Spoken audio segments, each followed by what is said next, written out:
Después de la presentación del libro La historia de la guerra de castas de Yucatán, escrito por Apolinar García y García, nos dimos a la tarea de conocer más sobre su vida y obra. Apolinar García y García fue un destacado abogado, periodista e historiador.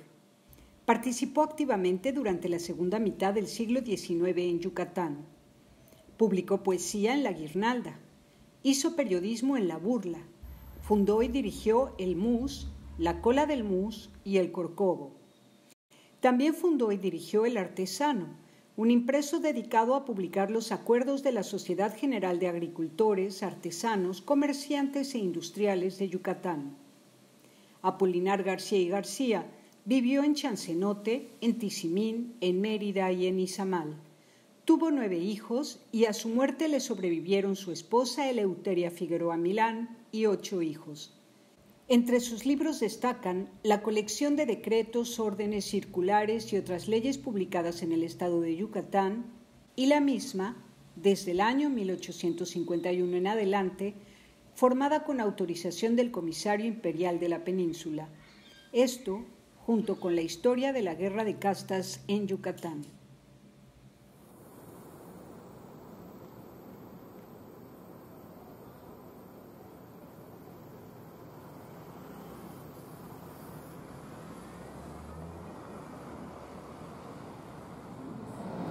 Entre los puntos que en ese momento de la transición del libro, de la presentación, resultaron o logramos rescatar fue que, coincidentemente, el abogado general de la universidad, el abogado Renan Solís, me comentó que durante sus etapas de estudiante, él hizo una revisión sobre legislaciones de Yucatán. Y entre ellas aparecía la figura de Apolinar García. Localizamos también un libro de recopilaciones de legislaciones de Apolinar García. Ese es un punto al que no le hemos seguido el hilo y creo que platicar con Renan es un elemento valioso. Renan es abogado, Renan es conocedor de Apolinar. Entre las otras cosas que tenemos está la imagen de la cual hemos platicado en la biblioteca. Hace algunas semanas platiqué con historiadores y platicamos de Apolinar García y su nombre enseguida sale entre los conocedores de la historia de Yucatán, ¿no? Y quizás en algún momento platicar con ellos pudiera darnos elementos para poder seguir construyendo la historia, reconstruyendo su historia. ¿Por qué no tendrá día y hora fija de repartirse el Corcovo? Pues es muy sencillo adivinarlo. Su mismo título lo dice, el Corcovo. Corcovea en dar saltos y patadas, y ningún caballo ni animal alguno tiene hora fija de corcovear, ni día fijo de hacerlo con motivo o sin él. Por eso creo que el Corcovo no puede tener nunca día ni hora fija. ¿Cuál es tu lectura del Apolinar García y García como periodista? Bueno, yo creo que fue uno de los primeros ejemplos de contestatarios, ¿no? En el sentido que se oponía a las corrientes dominantes de su tiempo. Y eso creo que sí es un mérito porque eran realmente poco lo que hacían. Bueno, tenemos que tener en cuenta que en México existían en esa época los liberales moderados y los liberales radicales. Yo creo que don Apolinar era moderado en oposición a otros que realmente estaban buscando no solamente modificar la cuestión social, sino cómo se organizaba el gobierno. Creo que es una diferencia fundamental en eso. Libertad de la prensa. En todos los pueblos del mundo, la libertad del pensamiento ha sido tan respetada como que la facultad de pensar es una de las bellas prerrogativas que ennoblecen al hombre sobre los otros seres que pueblan la tierra. La palabra con que se externa el pensamiento ha gozado, por consiguiente, de la misma libertad y respeto. Y el pretender encadenarla se ha tenido siempre como el acto más despótico del poder, rechazado con tanta mayor energía a medida que los pueblos han alcanzado mayor civilización y cultura. El inmortal Colton dejó consignadas estas bellísimas frases, y él cita una de ellas. En tanto que no se destruya en una nación la libertad de imprenta, no puede existir el despotismo, así como no puede haber noche antes de ponerse el sol. Cierra comillas. Este pensamiento es sublime y bien aplicada la comparación del sol a la libertad de prensa. Esta constituye un foco de luz que se difunde de polo a polo y comunica a las naciones los triunfos del pensamiento, las conquistas de la civilización. Ella forma la historia y en ella aprenden los hombres de la actualidad los secretos que descubrieron sus mayores. De lo que hoy se escribe, aprenderán los que después nacieren. De esta manera se ha formado y se seguirán formando esos eslabones que atan tan indisolublemente a los hombres desde Adán hasta el último que haya de nacer. El que pretenda suprimir la prensa, pretende romper esa cadena misteriosa e indestructible, por cierto, pues al grado de confraternidad a que los hombres han llegado, es ya imposible que un pueblo deje de defender las libertades de otro, que por desgracia se viera tan subyugado que pudiera lograrse hacer desaparecer en él la prensa. El gobernante que tal pretendiese se vería burlado, sería preciso que su poder abarcase a todo el orbe, y esto es absurdo en todo sentido en estos últimos destellos del siglo XIX. La persecución personal a un periodista está visto que es recurso estéril, pues por uno a quien se intimida, aprisiona o hace enmudecer de algún modo, cientos se ensoberbecen, 200 andan libres y el público todo habla con encono, condenando las malas acciones del gobernante déspota. Para cada mártir hay 1000 defensores.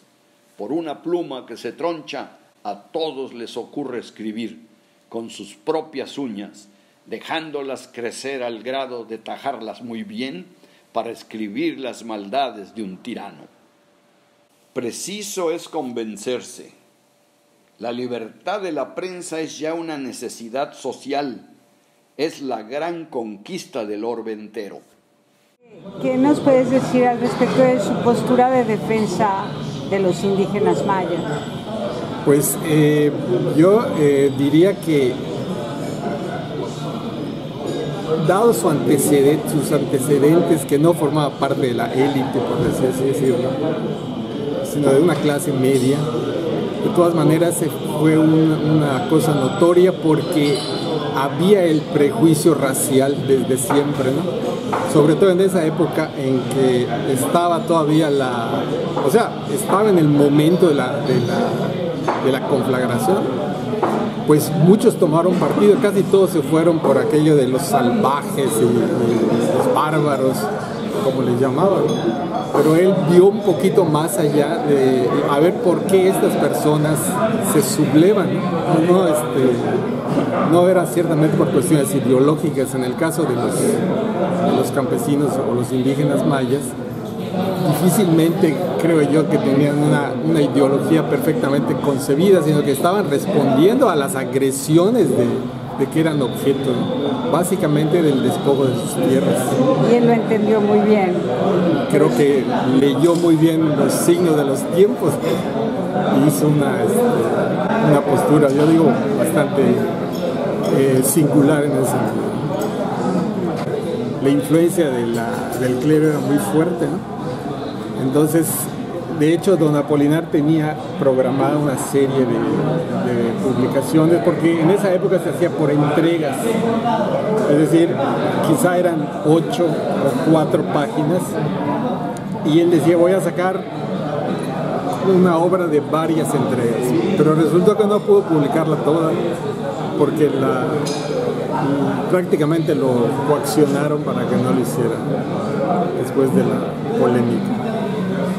Con Confieso que con la sublimidad desarrollada en el último número de La Píldora y con la suspensión me han dado lo que los jugadores llaman un buen codillo.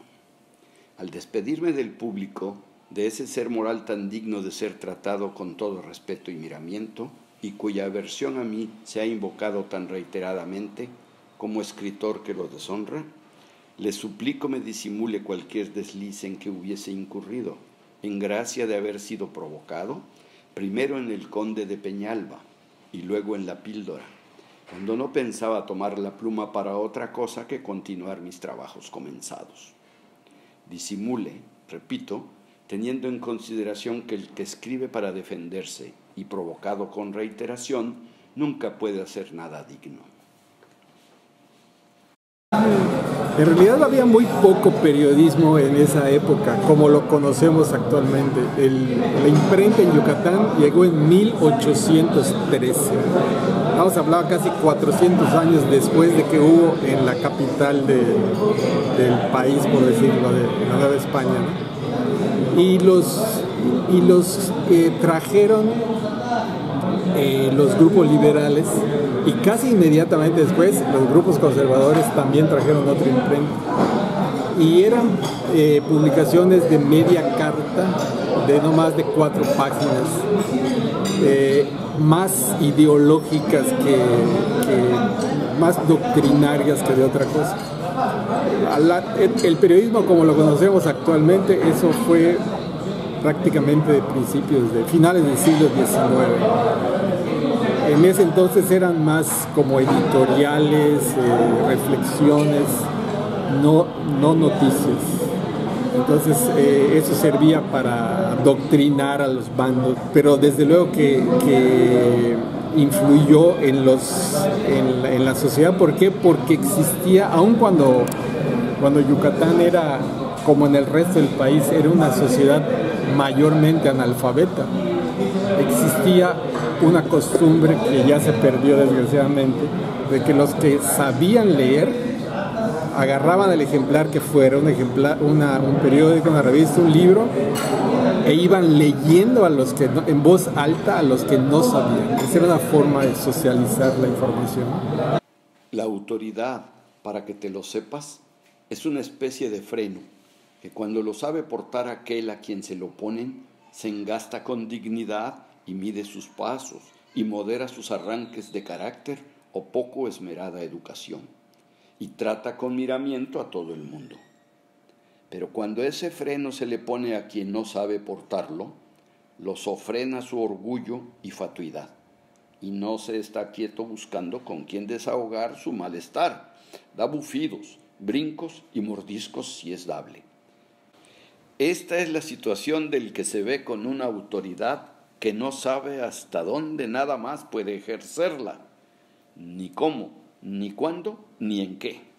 Merece una investigación que no se ha hecho, o sea, profundizar en su persona, en su obra y en el momento en que se dio en que surgió él, ¿no?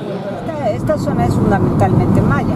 Entonces Apolinar García y García, que nació en esta zona, pues habrá conocido el idioma maya y habrá visitado muchas casas, muchas familias, porque se hizo parte de los pueblos indígenas.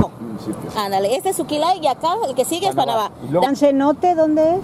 Allá, llega de Panamá, da la vuelta y se va. Bajando a Tizimina, ya lo va a ver. Ándale, vaya bien. Adiós. Vamos a ver. Ya estamos en Panamá. Y en la calle 37, que es donde está esta rotonda a la derecha, vamos a encontrar la escuela de Apolinar García y García. Ay, mira, es en dirección a Tizimín, por donde vamos a llegar. Por esta ruta, después de ir a la escuela, vamos a llegar a la escuela está Chancenote. Apolinar García y García. Mira, ahí la tenemos.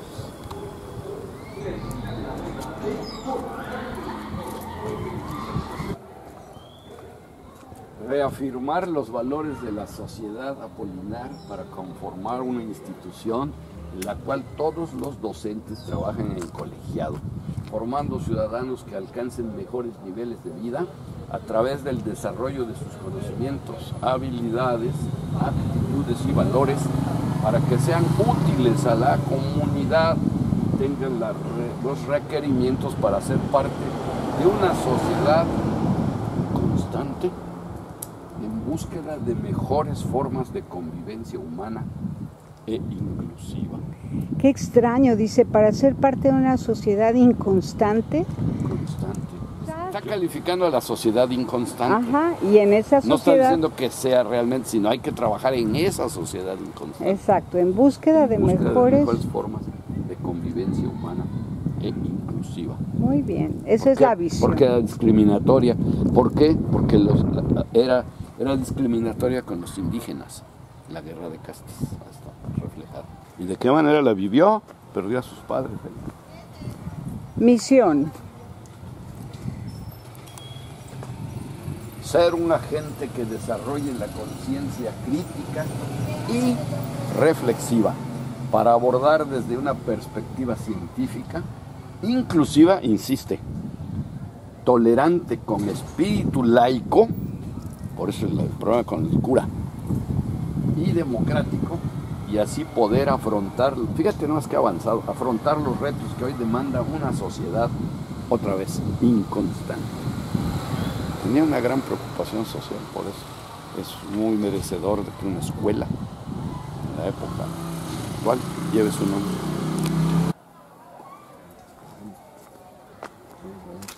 La dirección, en la secretaría, en la dirección, si nos atienden, ¿qué podemos investigar o averiguar?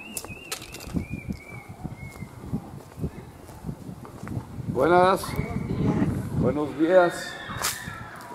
Venimos queriendo obtener información sobre la escuela, sobre Apolinar García y García. Estamos haciendo unos trabajos de investigación.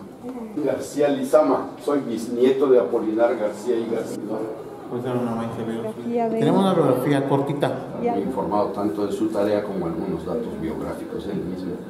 ¿Nos puede leer, maestro, la biografía que ustedes tienen de Apolinar? Sí, claro. Es muy similar el dato. Varía por algunos días. A ver. Dice, como preliminar diremos que el pueblo de Panamá tiene el apelativo de García en honor a este sencillo e ilustre personaje.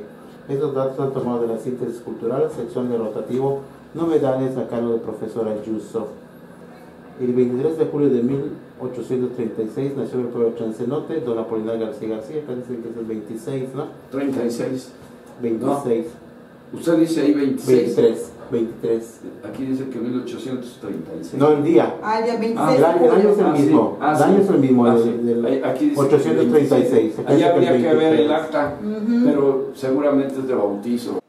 En confirmación de lo dicho, le haré saber que nací en el pueblo de Chancenote, departamento de Valladolid, pero no en su comprensión municipal, el día 23 de julio de 1837, día sábado, a las oraciones de la noche. Y no obstante que ellos eran muy pobres, se esforzaron para que su hijo recibiera una buena educación, porque trasladaron primeramente a Tizimín, en cuyo municipio se encuentra ubicado Chancenote, y posteriormente a Ciudad de Mérida, Yucatán. Habiendo terminado el joven Apolinar en forma brillante sus estudios primarios, ingresó al seminario conciliar de San Ildefonso, donde estudió con mucho ahínco para no defraudar a sus padres, que tanto se habían preocupado por su cultura, aunque de por sí le gustaba mucho el estudio. Al fin se recibió de abogado, cuando tenía la temprana edad de 24 años, dedicándose de inmediato a ejercer su profesión. Desempeñó varios cargos oficiales relacionados con su carrera, con apego a las estrictas normas de justicia y equidad, por lo que se mereció comentarios elogiosos de parte de sus compañeros y de sus superiores. Como periodista fundó algunos periódicos en los cuales publicaba sus escritos señalando los errores gubernamentales. Escribió M. Reportero Pintoresco, La Revista de Mérida, etc. Fue perseguido por señalar injusticias y tuvo que refugiarse en Campeche para huir de la venganza política. En ocasiones el gobierno le llamaba a colaborar con él, como cuando fue nombrado para dirigir el periódico oficial La Unión Yucateca, un año antes de su muerte. Algunos de los artículos de Apolinar aparecen firmados como el seudónimo de El Mus. Este ilustre yucateco no solamente fue periodista, sino también gran historiador. Prueba de ello, comenzó a publicar el libro encuadernable Historia de la Guerra de Castas, que desgraciadamente quedó inconcluso por cuestiones políticas. Este periodista historiador yucateco de singular eminencia y de gran inteligencia, capacidad y fuerza de voluntad dejó de existir el 29 de abril de 1886. Recopiló Don Cástulo, Novelo y Ávila. Muy interesante, no sabíamos que se había tenido que ir a Campeche. ¿Algún cronista de este pueblo que nos quiera? Sí, un cronista, se llama el señor Alejandro Aguilar. Ajá. Él puede tener más información porque se dedica precisamente a eso, ¿no? A indagar, investigar, sí. ¿Y usted tiene manera de ponernos en comunicación con él? Claro, sí tengo. Déjeme localizarlo.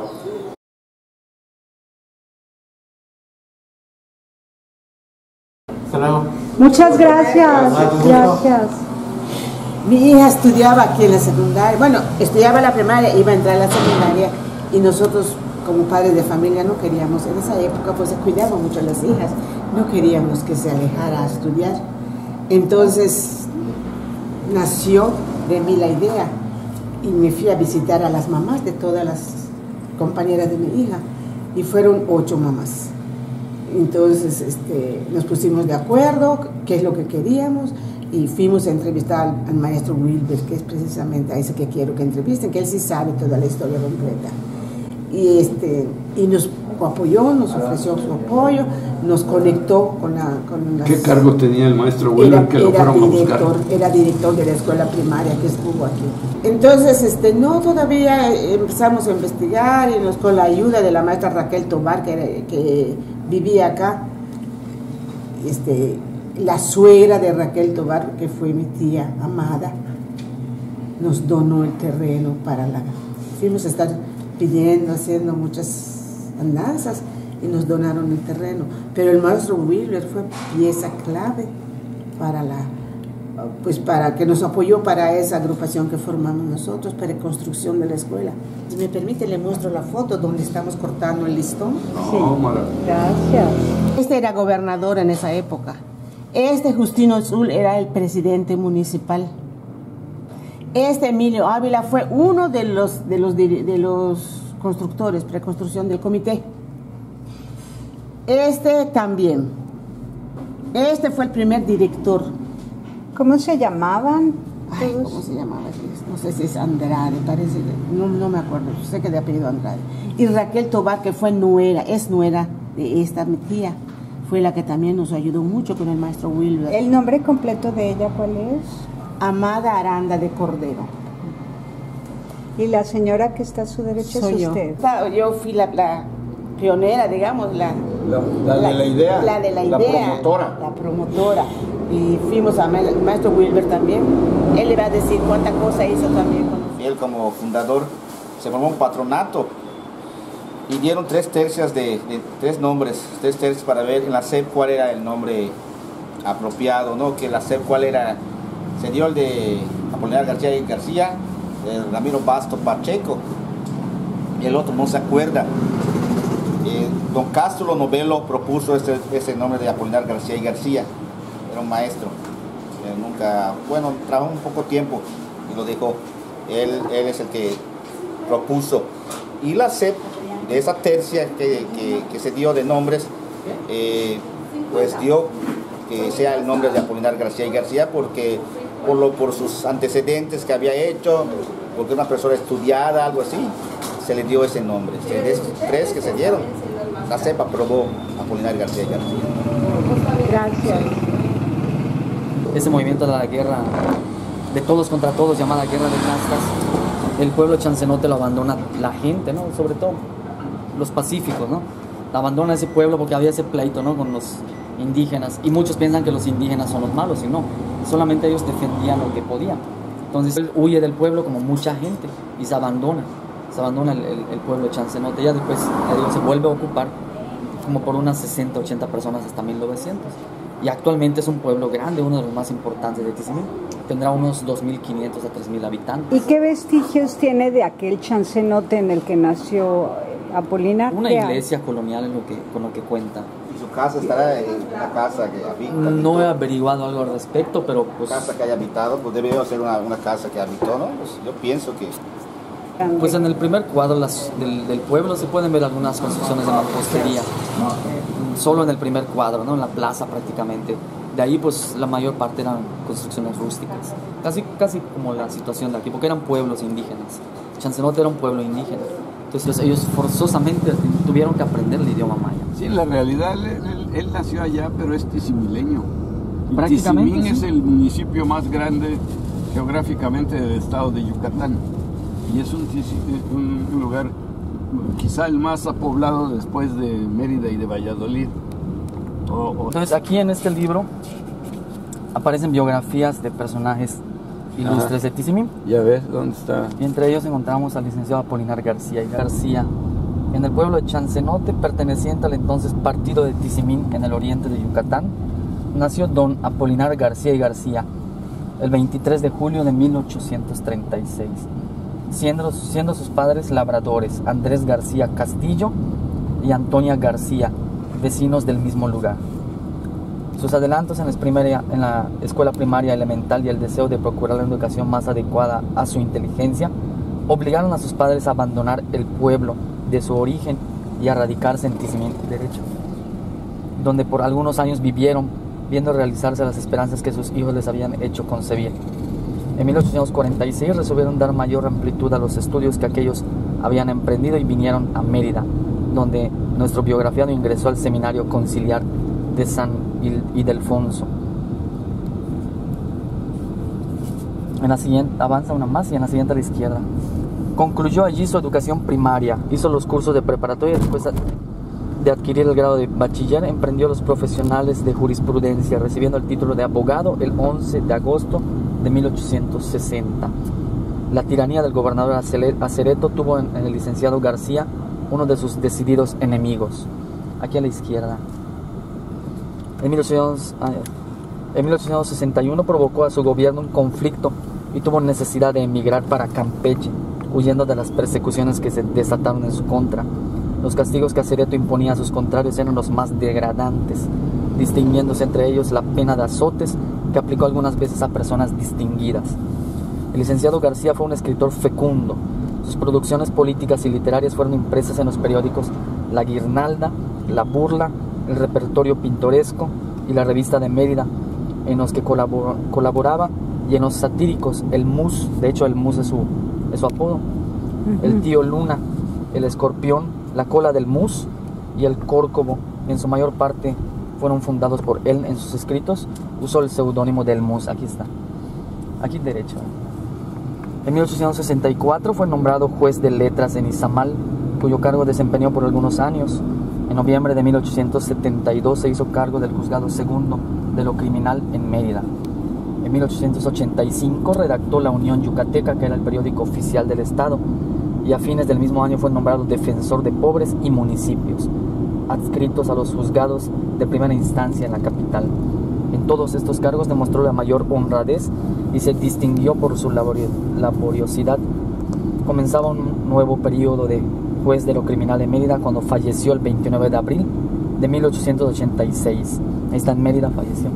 ¿En dónde murió? Solo dice que en Mérida, 29, pero ya hay fecha, ya hay más facilidad de localizarlo en el registro. Sí. En 1875 empezó a publicar una obra histórica titulada Historia de la Guerra de Castas, que es la que se publicó, de las que solo salieron a la luz 2 entregas, contenidas en ambas 80 páginas. La obra estaba dedicada a sus majestades de los emperadores de México. El licenciado García hubiera sido de grandísima importancia para la historia peninsular, pero su misma imparcialidad y lo acervo de sus conclusiones le granjeó la malevolencia de las autoridades locales, excitadas por la refutación que publicó el señor presbítero don Crescencio Carrillo bajo el título de Observación Crítica Histórica, Mérida, 1876, página 20. Este folleto, destinado a defender al clero católico de las acusaciones que el licenciado García le hizo en su obra, inclinó el ánimo público en contra del escritor imparcial y su trabajo fue suspendido. Los originales se extraviaron de la parte publicada, quedaron muy pocos ejemplares que han sido utilizados por algunos escritores como Brinton para lo relativo a los usos y costumbres de los indígenas.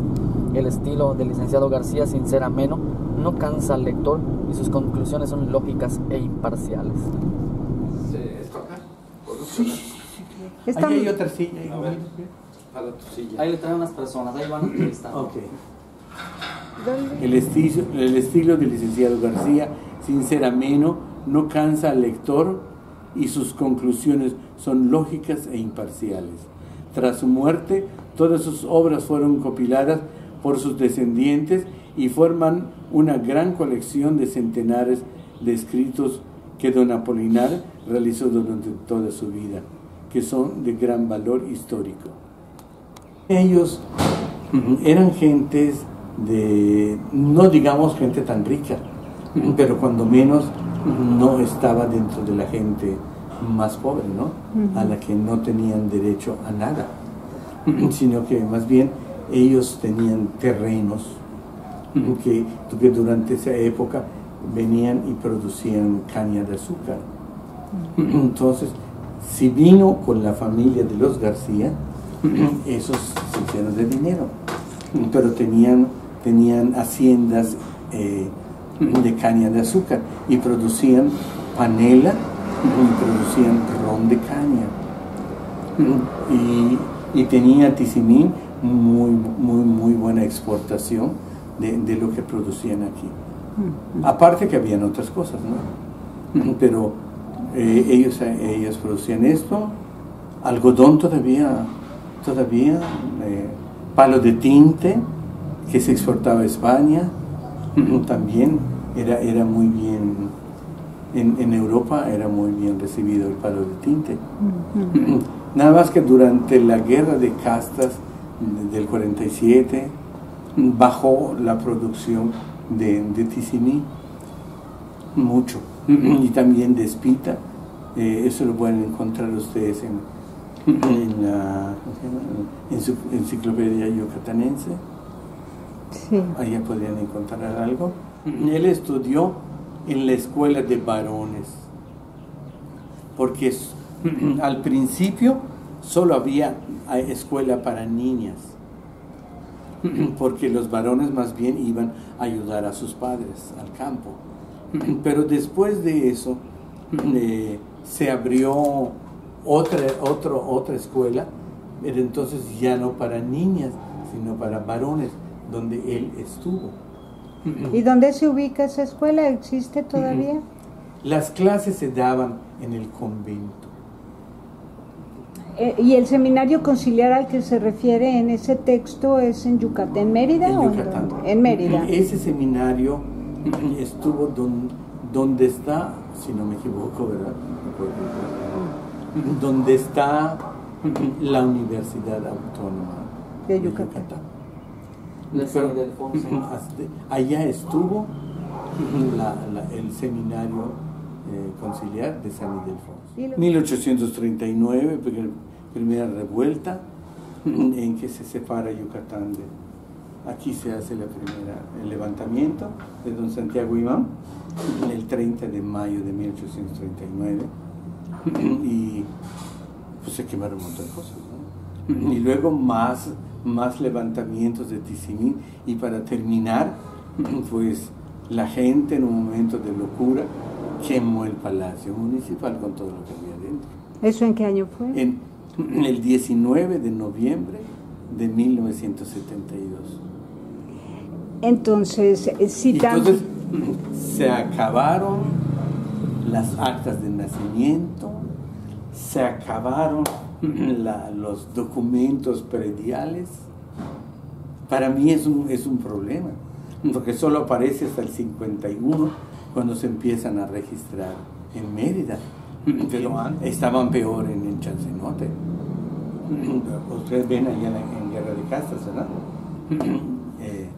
Pues sí, era bastante. No sé si han leído ¿cómo se llama? A don Felipe Pérez Alcalá, ¿no han leído? Él escribió en 1880 los ensayos y de toda esa gente de por acá. Y está ya la toma de Chancenote y está todo, ¿no? Ya estamos yendo a Chancenote. Por eso no le convenía a Crescencio Carrillo, porque con eso se hacían de dinero con los pobres, con los indígenas. Sí, claro. Y el gobernador ese, que también era su acérrimo enemigo, ¿por qué no lo quería? Porque publicaba también en esos periódicos que menciona, don Apolinar publicaba como de forma satírica, burlesca hacia el gobernador todas las cosas malas que él hacía. Lo criticaba, pero con verdades. Y no le gustaba, entonces dijo, no, pues a este me lo voy a tener que pegar. Y una de ellas pues le dijo, ¿sabes qué? O te vas de Campeche o sea, te vas de Mérida o te azotamos. Lo amenazó y él no le quedó más que de irse. Esperó a que el gobernador Acereto ya no fuera el gobernador y regresó.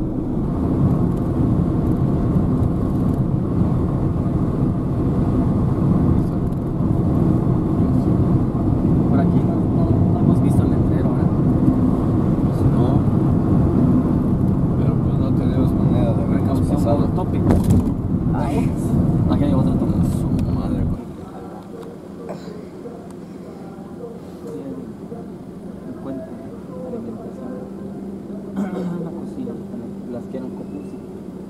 Cocina comunitaria. Sí. Aquí ahorita vamos a localizar aquí al centro alguno de los ancianos del pueblo.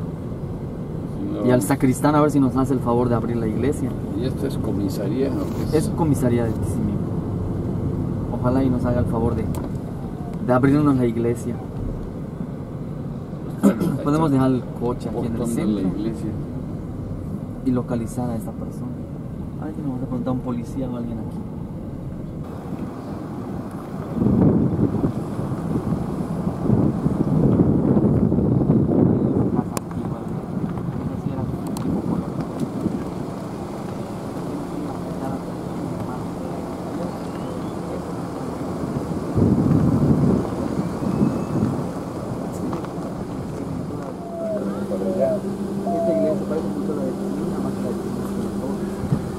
Finales de 1500. Es una iglesia muy antigua. 1500, y ahí es Iglesias Otros del Felsburg. Sí. ¿Y todavía funciona? Luz del Mundo. Esta fachada, le digo, esta es una fachada de casa colonial. Tiene hasta tipo como zaguán que le decían. Era a lo mejor de algún encomendero. Está todo avanzado más. Y aquí está la escalinata, a lo mejor era para que residan sacerdotes de aquella época. Si hay oportunidad lo podemos escalar a ratito. Qué bella construcción, es como un castillo. Si no me equivoco, aquí a San Román, si no me equivoco, creo que es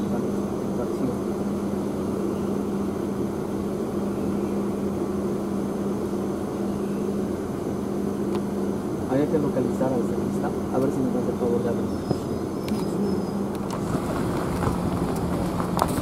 A ver, más despacito. El marco de piedra, las características mágicas, el carbón español. Tiene su arco, tenía su zaguán. Cuadrángulo de la marco de piedra, sus dinteles, es colonial, ¿verdad? A lo mejor encontramos una inscripción que signifique algo. A ver si la rodeamos. Miren, es un muro antiguo eso. Y aquí hay otra parte. Pero estos se quedaron abandonados así. Sí. Pero aquí vivió gente, por supuesto. A lo mejor en una casa de estas pudo haber vivido Apolinar, ¿verdad? Podría tener el acta de...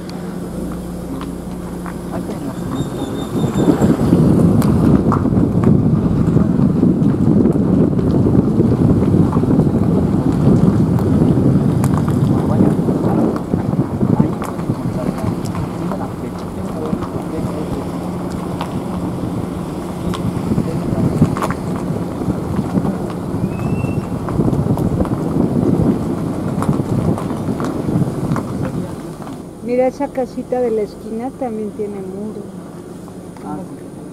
Como que conservaron el muro. Sí.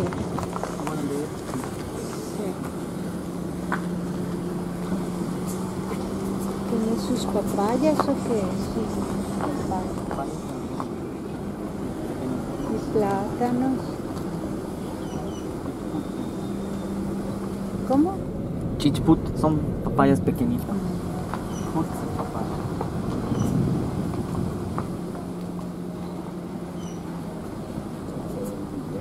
Avanza una más. Y luego regresamos.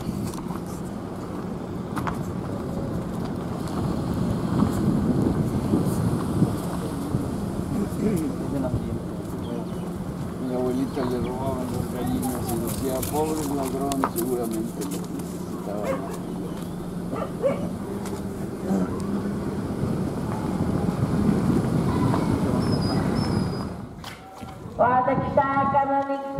Parte de queso, manzana que siamo i dedo nai do reino di mai México, estamos averiguando sobre Apolinar García García, que nació aquí en Chancenote. La verdad eso no sé, es antiguo, pero pues nosotros tenemos casi 50 años viviendo acá, pero ya existía desde mucho antes. Según hay un libro que dice fue en 1450, pero no sé si realmente es así. Pues la verdad eso no sabía nada. Bueno, se ve que se vivieron porque todos los campos alrededor de acá tienen construcciones. O sea, creo que trabajaron la ganadería porque inclusive hay construcciones aquí en el campo, todo alrededor. Los cenotes se agarraron. Inclusive hay un camino que hasta hoy se desconoce qué es lo que traficó. Un camino que dicen que va hasta el Cuyo. ¿Qué es el Cuyo? El Cuyo es el mar. Allá vienen en barco antiguamente y se traficó. Hasta hoy no sabemos qué máquina es lo que se traficó porque hasta hoy existe el camino. Pero es un camino, no es como esto. Se ve que algo que pasó que arrimó todas las piedras hasta la tierra, lo quitó. Bueno, dicen que es carro, que lo jala caballos, pero no sabemos si realmente es así porque según eso, ahí salen el Cuyo y llegan aquí. Antiguamente no hay camión, no hay avión, puro en barco. Así llegaron acá en Chancenote. Ah, qué interesante. Sí. ¿Y cuántas familias vivieron españolas acá, de esos extranjeros que llegaron por el Cuyo? Acá bastante. ¿Cómo cuántos? Como unos 300. 300, sí. Pero solo veo esas casas. Sí, pero vivieron en el campo, hicieron sus casas, como dice, en sus ranchos. Ahí vivieron. Ay, por eso se ve tantos muros ahí. Tanta construcción, casas. Bueno, según bonitas antiguamente, pero creo que son hacendados. Pero pues trabajaron mucho. Si vas allá hay, si vas acá hay, si vas acá hay. Bueno, agarraron todo lo que es cenote, porque antiguamente pues no hay como ahorita hay pozos profundos perforados por máquinas rápidamente, pero antiguamente pues creo que agarraron los cenotes y ahí trabajaron. Por mucho tiempo creo que porque se armó bien cada posición. ¿Y en los cenotes cuántos cenotes hay? Acá, en Chancenote hay bastante, como unos 30, 40. ¿Y todos están cercados con ese tipo de muros gruesos? Algunos no, algunos sí. Sí, pero sí se ve que se trabajó porque hay veces, o sea, hay que no se hizo esos muros, pero albaradas sí hay. Sí, y inclusive hay ¿cómo se dice? Cerros que construyeron con piedras y adentro se habitaron, creo. Por ejemplo, acá en un rancho hay 2 puntos así. Son puras piedras labradas. ¿Y no podemos verlo? Está lejos, está en el monte. Es a pie. Si quieres ir en Trascorral, el comisario es el vaquero de ese rancho. Hay un camino que está hecho ahorita de la esquina. Puedes caminarlo y es el que se usó. ¿Y Cuyo? El Cuyo, sí. ¿Y tiene letrero que diga el Cuyo? No tiene, porque es camino antiguo, cruzan ranchos ahorita, se cerró como quien dice. ¿Y qué quedó de la cultura española aquí en este pueblo? ¿O después de la guerra de castas ya nada con españoles? Pues como creo que por la guerra el pueblo dicen que se descontinuó, se fue toda la gente Y poco a poco, de Valladolid, por ejemplo, mi abuelo, vinieron de Pisoy allá por Valladolid. Vinieron bajándose, escucharon que aquí hay un pueblo abandonado porque no había nadie. Cuando llegaron, que la iglesia, puros tigres, leopardos vivían adentro, porque no hay nadie aquí, les gustaba la sombra, el fresco, y ahí vivían. Y pues llegó la gente y comenzó a trabajar. ¿En qué año llegó la gente? Como hace 150 años, ahorita, y es en que se repobló otra vez Chancenote. Y vieron entonces que aquí pues, es un pueblo bonito y que la plaza era puro monte, no se ve así nada limpio, puro monte. Y la gente comenzó a trabajar entonces y eran pocos, 5, 10, pocos bajando otros. Al fin llegaron, pero en eso pues hubo pleitos también en el pueblo como siempre. Y se dividieron otra vez por cuestiones políticas ahí que fueron en Cantonil, en Tizimín, y se bajó otra vez la población. Y después de eso pues volvieron a juntarse y trabajaron y en lo que está ahorita. Porque pues así alguien agarró y vivió allá y lo está conservando. Hay quien vive allá y por ejemplo alguien vive, lo limpia, lo cuida, y la iglesia también tiene actividades, tiene gente, lo limpia, lo chapea y por eso lo mantiene. Lo único que no han podido detener es el rayo, porque les ha pegado mucho el rayo y a la torre ya lo están bajando poco a poco. ¿Cómo el rayo? El rayo es por la lluvia, que cae un trueno. ¿Y les cae ahí? Les pega allá y destruye todo. Como no tiene pararrayo, pues le pega. Por ejemplo, eso tiene pararrayo, no le pega. Sí, le pega, pero lo desvía. ¿Y cada cuándo viene el sacerdote a dar misa? Cada jueves. Ayer hubo misa y jueves, y cuando hay actividades eso viene de sábado o domingo. ¿Pero viene de Tizimín? No, de Popolná, ahí está su centro. Popolná. Ahí otro. ¿Cómo han logrado que las personas que viven acá sigan hablando maya? Bueno, como es la costumbre, pues a los hijos cuando están creciendo, las mamás maya les enseñan a hablar y por eso no se ha perdido.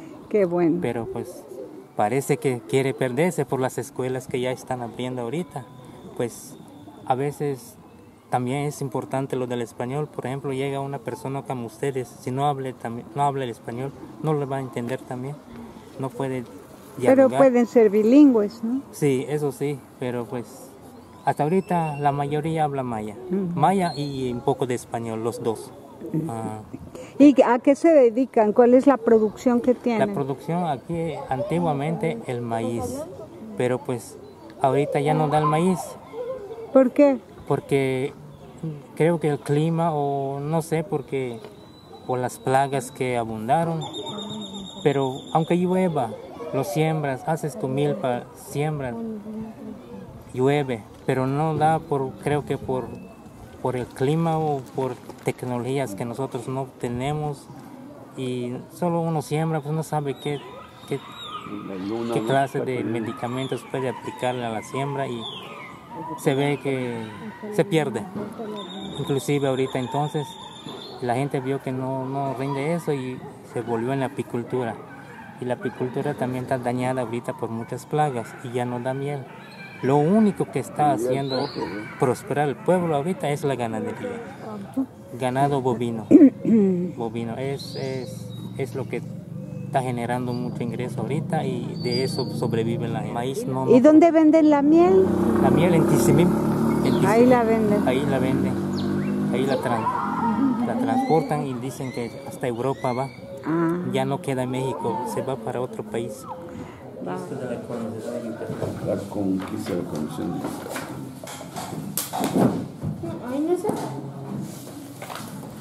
A ver, ¿qué encontramos? Conquista y colonización de Yucatán de 1517 a 1550. Está antes de... ¿Quién es el autor? Robert S. Chamberlain. Robert Chamberlain, está bueno. Ahí menciona Chancenote. Debe de mencionar.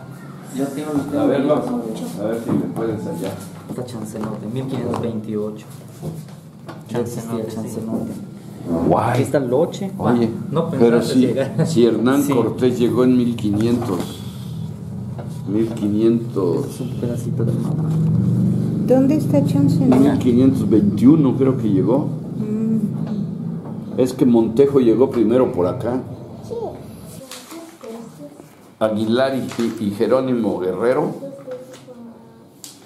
cuando naufraga el barco aquí frente a Cozumel, por eso los primeros llegaron, los náufragos, aquí del lado de Cozumel por Quintana Roo, pero todo era de Yucatán, Capitanía de Yucatán. Sí. Era todavía de la Nueva España en México y aquí la Capitanía de Yucatán. Y todo, y la Capitanía de Yucatán era Belice, lo que es hoy Yucatán, Quintana Roo, Campeche y hasta parte de Tabasco.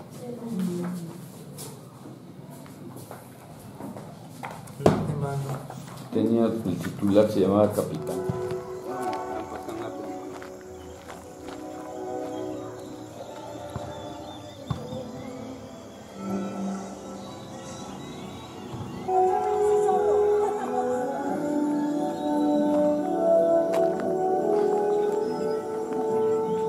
Todo lo que tienes que hacer es recoger tu tienda y te vas a donde quieras.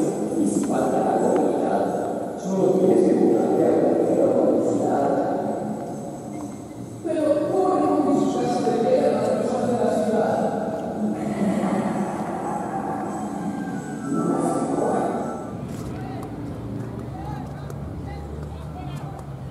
¿En qué oficina crees que haya trabajado Apolinar García y García? Por acá debe ser, No, quizás allá. imagínate 1850, ¿no?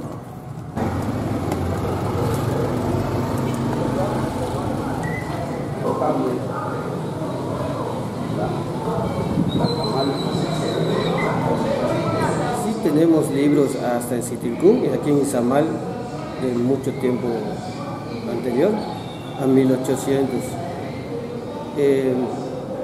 En ese entonces se les llamaba jueces de registro civil y habían también jueces de paz. Los jueces de registro civil, o como se dice, el oficial de letras, eran los que se encargaban de hacer los registros de nacimientos, matrimonios, de funciones en el registro civil. Y sí existen libros de esos años donde se puedan documentar la función de los oficiales de registro civil. ¿Y los podemos ver? Sí. No sé.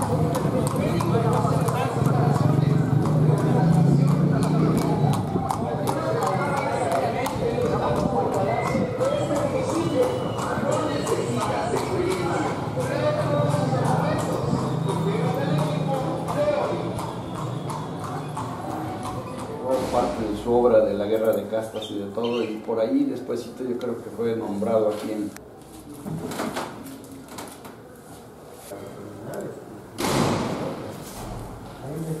El libro más antiguo es de 1981. A verlo. Ajá. No, una es de ella y la otra está el nombre de su... El 879, 78, 1882. ¿Y qué era defensor de los pobres, el cargo de defensor de los pobres en ese tiempo? Pues era un cargo que tenían en ese entonces aquellos que defendían, o sea, en ese entonces en la Guerra de Castas, a los indígenas. Apolinar García y García dejó un gran testimonio, ejemplo para periodistas libres, legado para historiadores, experiencia para defender lo justo.